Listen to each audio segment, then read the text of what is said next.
Okay, hi. Leaving tonight for Kilimanjaro. I thought I'd just run through all of my gear, show you what I've decided to take. I must admit, I haven't done the climb yet, and this is my first time, so I hope I got it right. So what I got here is my day pack, so 35 litre bag that I'll be wearing up the mountain with just a few things that I might need during the day if the temperature changes. And then we've got the big duffel bag, semi-waterproof duffel bag. This weighs 15 kgs at the moment, fully loaded. And this is what the porters will be carrying for me, fortunately. Alright, so what do I have in the day bag? Well, trekking towel, just a small lightweight towel. If I do get wet, I can wipe myself down quick drying.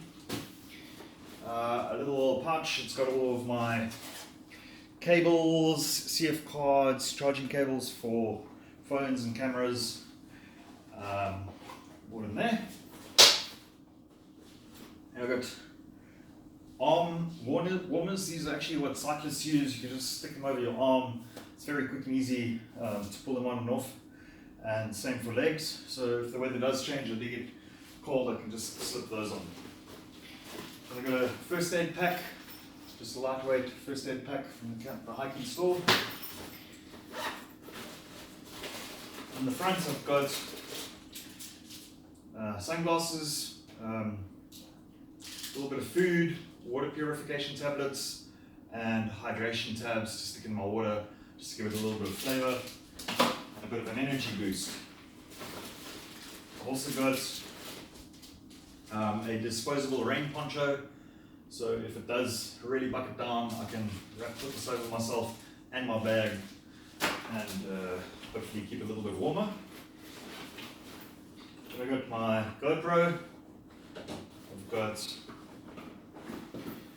my spare cell phone fully charged to take photographs if the GoPro battery goes flat.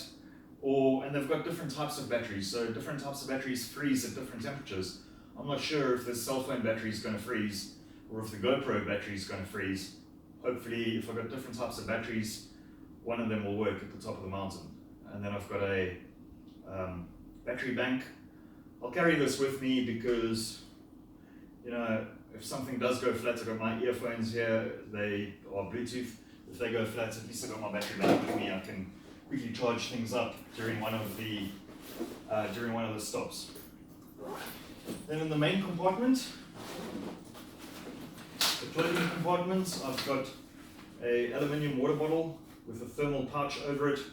That should prevent it from freezing. They say I should keep the water in the bag upside down so that the freezing water goes to the top and doesn't clog up the nozzle. But this bottle has quite a big nozzle, so I don't think ice will be a problem. Then I've got, what are these? Oh, these are my waterproof pants. They fold up into themselves, so that's quite neat. Fully waterproof pants that can go over everything. Then I've got a fully waterproof jacket, also folds up into itself. That's going to keep me super dry if the rain does come down. And then I've got warm stuff. I've got my hat. So my sun hat, I've got some lightweight gloves, I've got my, what do you call these things, a doek that you can put over your head, around your neck. You can do many things with these doeks, very lightweight. And then I've got my Russian looking, I don't know what you call this thing, ear warmer. You can tie that up, stay super warm. Some of these things I probably only need closer to the summit. So, you know, the gloves and the hats I probably won't have in this bag on the first day, but on the latter days I definitely will. Here I've got two gaiters. These go wrap under my shoe and up to my knee and tie up nicely on my knees. They go over everything, and they just stop all the muck and the rain and the goodness knows what from going into your shoes, making your socks wet and then causing blisters on your feet. Just keeps everything down there nice and dry being most important, but also clean. And then inside here, which you can't see, but there is a camel pack inside here. It's a 3-liter camel pack, and it's got the pipe out the back here, so if I do get thirsty, I can just have a little suck. And the pipe is wrapped up in a thermal wrapping here. It's not just the plastic pipe. That's so that the water in the pipe doesn't freeze at the top. We were expecting -12 on the weather forecast on summit day, and then there's also the wind chill factor to take into account, which makes it feel a lot colder than it actually is. So with that neoprene glove over it, also if you blow the water back into the bag and keep the pipe empty, you can hopefully prevent too much frost buildup. So this bag still feels very heavy. That's because it's full of water. There's still 3 liters of water in there. So that bag fully loaded with the 3 liters of water plus this is about 1 liter. It's 4 liters of water plus all of this gear. That weighs 10 kgs. I think that'll be manageable for me. I might be able to take about half a kg or 1 kg out of that and put it into, give it to the porters to carry. It will reduce it down to 9 kgs. And as I'm going and I'm drinking water, it's just going to get less and less. So it'll be between 5 and 9 kgs that I'll be carrying every day. Now we get to the big bag, the porter's bag. So, what I didn't say about this bag is it's got a nifty little zipper at the bottom here. You can unzip it and pull a waterproof covering over the whole bag. So if it is thunderstorming in the rainforest, which the weather forecast does say is going to happen on day 1, it is called the rainforest because it probably rains a lot. It's not called a dry forest, so I don't want my stuff to get wet. So this bag, how the porters are carrying this bag, they say it's water resistant. That's not good enough for me, so I went and bought this blue liner for the inside, and that blue liner is waterproof, and then everything goes inside the blue liner. So what do I have inside here? Well, I've got my super thick, super warm snow gloves. I've got a empty bag, breathable bag. I don't know if I'm even going to take this. Dirty washing, who knows what I'll put in there. Rubbish, litter, goodness knows what. Then I've got my shoes for camp. These shoes can fit over my feet even if I'm wearing socks. So the idea here is I can wear them without socks, let my feet dry out. You don't want wet skin because that's going to blister, and blisters are painful. So some good ventilation with these shoes. And even if it is freezing cold, I'll still be able to wear them. Deck of cards for fun. Inside here we've got a flag that I'm going to hold up at the top of the mountain. Here we've got a blow up mattress, blows up to about 5 centimeters high. That'll just keep me off the ground a little bit, keep me a little bit warmer. Then I've got my sleeping bag. This sleeping bag is 1.9 kgs. 1.9 kgs, and it's rated to minus 10. If this is not going to be enough, on summit night I do have this thermal heating liner, which is rated for another 15. So that means I'll be quite comfortable sleeping at up to minus 25 in total. So I jump into this, and then this is like a bean bag, and then I jump into my sleeping bag, and then hopefully I should be warm if I'm sleeping on top of my blow-up mattress. This orange bottle is a different color. I've got a really good lid. I did check the lid. And this is my pee bottle, because in the middle of the night when it's minus 10 outside, you don't want to be getting up and going in the dark to pee and putting shoes on and all that nonsense. So you just pee in the bottle in the tent, put the lid on, and I think I might just write on here pee so that I don't wake up in the morning and drink it.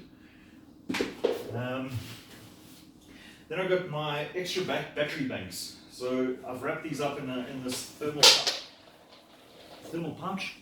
I do have AA batteries in here. I've got a couple of these for the head torches, or head torch.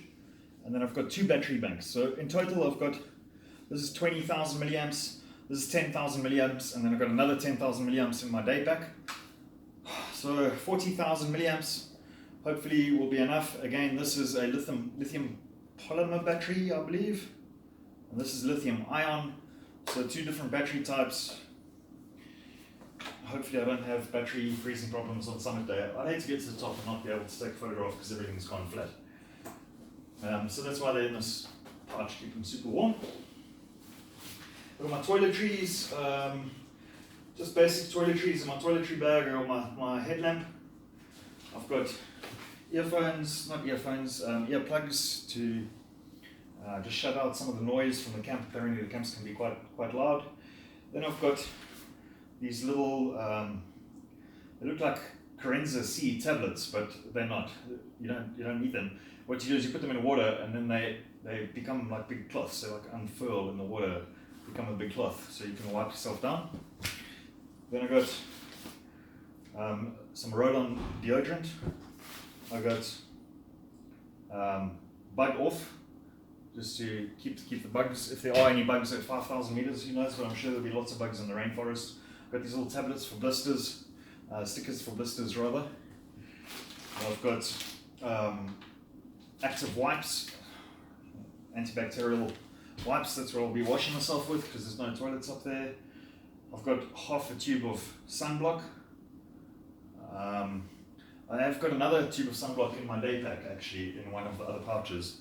So this is just a little bit extra, or in case I drop that one or lose it, I don't want to be without sunblock. Then I've got environment friendly body wash and shampoo, so I can just put that on those cloths and just wipe myself down with a little bit of the boiled water that they bring to you in the morning. I've got half a tube of toothpaste, that should be enough. And I've got a toothbrush. I actually just sawed the end of the toothbrush off because it didn't fit in the bag. So I've got half a toothbrush and half a tube of toothpaste, and that should keep me clean enough. Then I've got this little bag. So all of my stuff is in these roll-up bags. So this makes it really easy because firstly, these are also waterproof apparently. But secondly, if I'm looking for a jacket, I don't have to scratch around in the whole bag. I just go, I know the jackets and the tops are in the big blue bag, I go to the blue bag and I just find my jacket right there. In here, I've got more snacky things, goos, energy drinks, protein bars. These are my day snacks. So every day I'll take a few of these, a few of the snacks out of this bag, put them in my day pack. So this is enough snacks for the 6 days. The orange bag is my underwear bag, underwear and socks. So what do I have? I've got 1, 2, 3, 4, 5, 6, 7, 8, 9, 10 pairs of socks. That sounds like a lot for 6 days, but I want to wear 2 pairs of socks because that prevents blisters. It helps prevent blisters, and I know just from walking around my neighborhood and local hikes in South Africa, I do tend to get blisters quite easily. So you put a thin sock on your foot, and then that goes into the hiking sock. And then I do have these really thick woolen socks that can come all the way up to the knees for summit day. Again, they're not hiking socks, they're actually skiing socks. So they'll go over a pair of hiking socks. So that's how I got to 10 pairs of socks for 6 days of hiking. Then I've got, oh look, there's another pair of socks. I think I got too much socks. We'll sort that out. And then I've got just my underwear. In terms of underwear, I moved away from cotton and I went and bought these lightweight, what are they made out of? They're like a polyester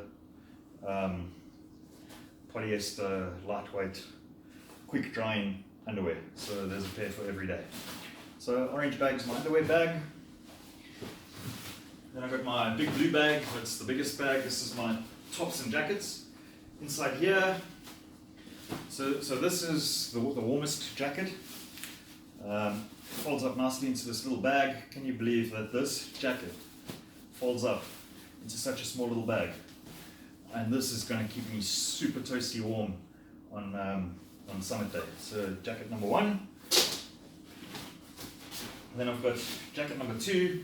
This is a large, heavy-duty, rainproof, warm cover that can go over everything that I'm wearing. It'll be the outer layer. The only thing that might go over this is my 100% rainproof jacket. Yeah, I haven't really worn this in heavy rain, so I don't know how waterproof it is. I might have 2 waterproof jackets, it might be overkill, but this is super warm. Then I've got some t-shirts. I've got 3 pairs of lightweight, quick drying t-shirts, different colors. 2 of them are short sleeve, 1 of them is long sleeve.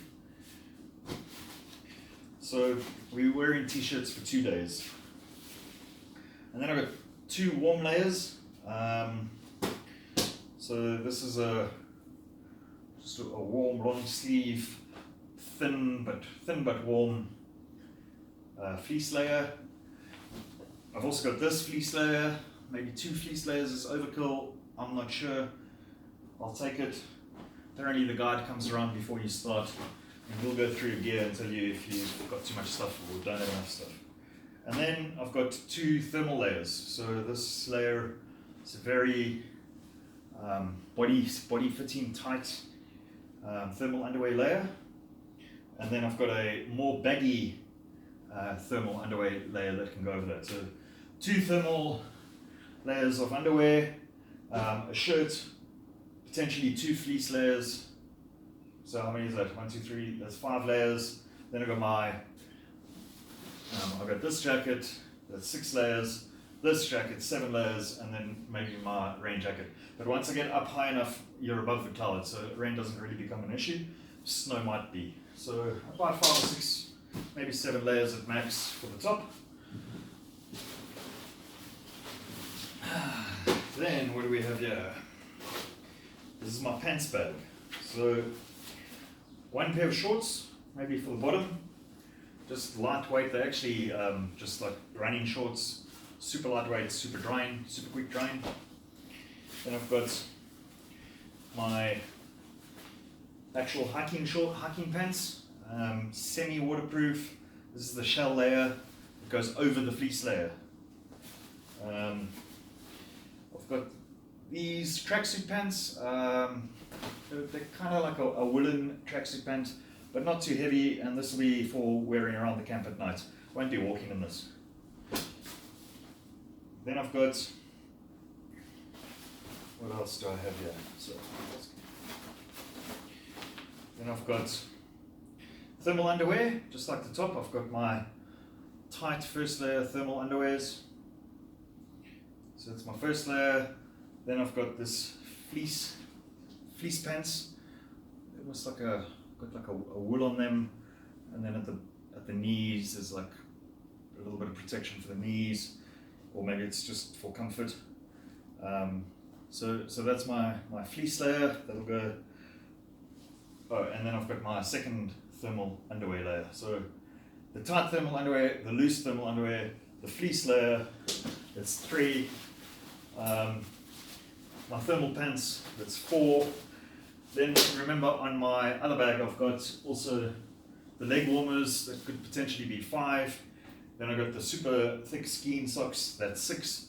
And then if I need to, I've got the rain pants. That'll be layer number 7. So that'll hopefully keep me warm. And then finally, most importantly, my passport and my yellow fever card. So I had to go and get all sorts of shots for, oh gosh, all sorts of things like yellow fever. So I got all of that in my yellow fever card. And that's it. So 15 kgs for the one bag, about 10 kgs for the other bag, depending on how much liquids I'm carrying. And I'm all in, and I hope I've got enough stuff. Of course, I've also got my hiking boots. I haven't put those in either of the bags because I'll actually be wearing them, so they don't count towards the weight limit. And they say that this must definitely not go in the bags on the airplane because airplanes can lose luggage, and I've only got 1 day, so you don't want to be buying a new pair of boots at the emergency camping store at the bottom of the hill. Everything else you can buy or rent. But hiking boots need to be worn in. So you want to wear the hiking boots on the airplane. And then I've got my hiking poles. Help me keep going down the hill, especially coming back. Some scree, apparently the pace is quite fast, so this can help you sort of keep up a nice pace without putting too much pressure on your toes and the front of your boots, which can cause major blisters and black toenails and what have you. And that's it. Wish me luck.